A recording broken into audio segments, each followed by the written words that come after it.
સોમનાથ મંદિર નજીક તંત્રનું અત્યાર સુધી સૌથી મોટું ડિમોલેશન હાથ ધરવામાં આવ્યું। દરગાહ અને કબ્રસ્તાનમાં ડિમોલેશનની કામગીરી હાથ ધરાઈ। 3 જેટલા ધાર્મિક સ્થળ સહિત દબાણો દૂર કરવામાં આવ્યા છે। વહેલી સવારે 5 વાગ્યાથી ડિમોલેશન હાથ ધરાયું છે। 5 હિટાચી મશીન, 30 જેસીબી, 50 ટ્રેક્ટર સાથે મેગા ડિમોલેશન। જિલ્લા કલેક્ટર, આઈજીપી, 3 એસપી, 6 ડીવાયએસપી સહિતના અધિકારીઓ હાજર રહ્યા હતા। 50 પીઆઈ, પીએસઆઈ, 1200 જેટલા પોલીસનો ચુસ્ત બંદોબસ્ત ગોઠવવામાં આવ્યો છે અને 3 ધાર્મિક દબાણો દૂર કરવામાં આવી રહ્યા છે। સવારે 5 વાગ્યાથી આ ડિમોલેશનની કાર્યવાહી થઈ રહી છે। રાકેશ અમારી સાથે જોડાઈ ગયા છે। રાકેશ, જ્યારે 3 ધાર્મિક સ્થળોને દૂર કરવામાં આવ્યા છે ત્યારે ચોક્કસથી હોબાળો થયો હોય, લોકોમાં રોષ હોય, એટલા જ માટે પોલીસ બંદોબસ્ત પણ ગોઠવવામાં આવ્યો હતો। અત્યાર સુધી કેટલી કાર્યવાહી પૂર્ણ થઈ ચૂકી છે?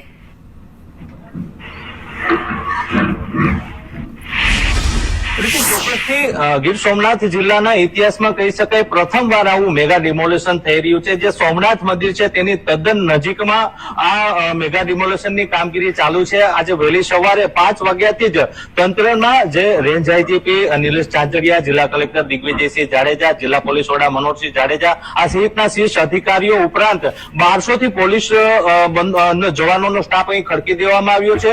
જે સોમનાથ મંદિરની નજીકના જે ધાર્મિક સ્થળો છે, અનેક 3 થી વધુ ધાર્મિક સ્થળો છે, બીજા પણ અન્ય દબાણો છે, તેને દૂર કરવાની હાલ કાર્યવાહી ચાલી રહી છે। આજે ગત રાત્રિના જે લોકોને તંત્રની તૈયારીનો અંદેશો આવી જતા આ સ્થળ ઉપર હજારોની સંખ્યામાં લોકોના ટોળા એકઠા થઈ ગયા હતા। જોકે મોડી રાતના સમજાવટ બાદ આ ટોળાઓને વિખરી દેવામાં આવ્યા હતા। ત્યારબાદ વહેલી સવારે 5 વાગ્યાથી જ તંત્ર દ્વારા આ જે ડિમોલેશનની કામગીરી શરૂ કરી દેવામાં આવી છે।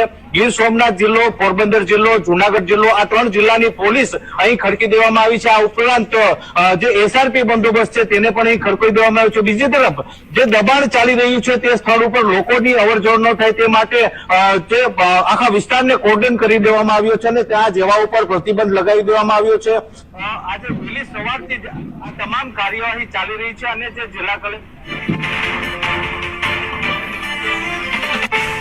જે દબાણો હતા તેને દૂર કરવાની કાર્યવાહી ચાલી રહી છે અને મોડે સુધી આ કાર્યવાહી ચાલી રહે એવું પણ લાગી રહ્યું છે। ગત રાત્રિના આ મામલાને લઈને ખૂબ જ હોબાળો મચ્યો હતો। અંદાજે 10,000 લોકોનું ટોળું આ જગ્યા ઉપર એકઠું થઈ ગયું હતું, પરંતુ પોલીસે પણ કાયદો વ્યવસ્થાની પરિસ્થિતિ જાળવી અને જે સોમનાથ અને વેરાવળ છે ત્યાંના જે સંવેદનશીલ વિસ્તારો છે તેમાં પણ એસઆરપીનો ચુસ્ત બંદોબસ્ત ગોઠવી દેવામાં આવ્યો છે। એટલે કહી શકાય કે કોઈ અનિચ્છનીય ઘટના ન બને તેના માટે પણ તંત્ર સતર્ક જોવા મળી રહ્યું છે। પ્રીતિ, આભાર તમામ વિગતો માટે રાકેશ।